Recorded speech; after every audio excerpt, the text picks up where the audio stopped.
I have no internship. My old part-time jobs are not hiring. I just spent my circuit breaker watching K-pop idols go camping. Hi, I'm new. I'm starting this journal because I have absolutely nothing to do now, with COVID and everything. I need a new hobby. This week, I met my friend Lee. During circuit breaker, he transformed his van into a camper van.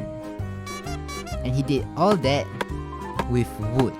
Amazing. My new idol recommended I try out this woodworking. He even lent me some tools.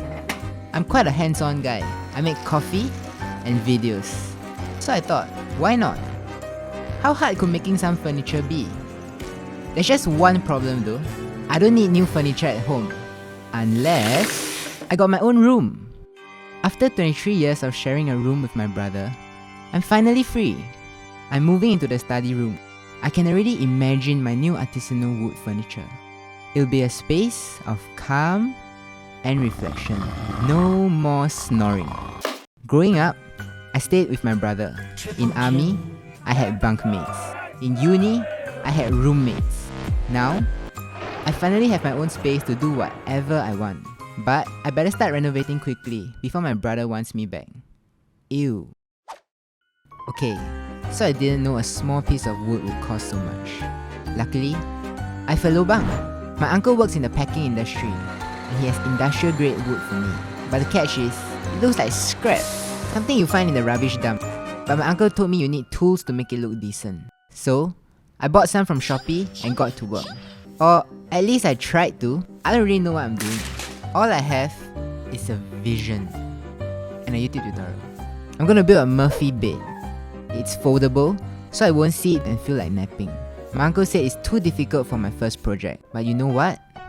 Go big or go home. According to YouTube, my first step is drawing out the prototype. Next, I'll have to saw the wood, assemble it, sand it down, and finally, apply varnishes to make it pop. It's definitely not as easy as it looks, because 5 minutes in, I ran into my first problem. I didn't have the same expensive parts as the tutorials. So, I had to improvise. Instead of a $266 gas piston, I used those $4 door hinges from the ABC shop. And it worked. I'm a genius. I'm actually a donkey. I didn't take proper measurements. Halfway through assembling, I realized I couldn't fit the bed inside the wooden frame. All that progress, wasted. To make matters worse, I'm a public nuisance. You see, my workshop was at a staircase landing. I also had soundproof ear protection, so I didn't hear anything. Before I start work, all my neighbors' doors are usually open. But on Tuesday, after work, I looked up and I saw the entire floor had their doors closed. This was my second week of non-stop sawing. Damn pricey. The only good news this week is I have a new workshop now. It's at the car park. After weeks of trial and error, I finally completed my masterpiece, my magnum opus, my Murphy bed. Not going to lie, it looks a bit like a shipwreck that floated into my room. Very handmade. Not the super clean polished look I had in mind, but I like it. It's unique. It has personality. My personality. I still can't believe I made this. This journal now belongs to a certified carpenter. Which is funny because I can't stop thinking about wood now.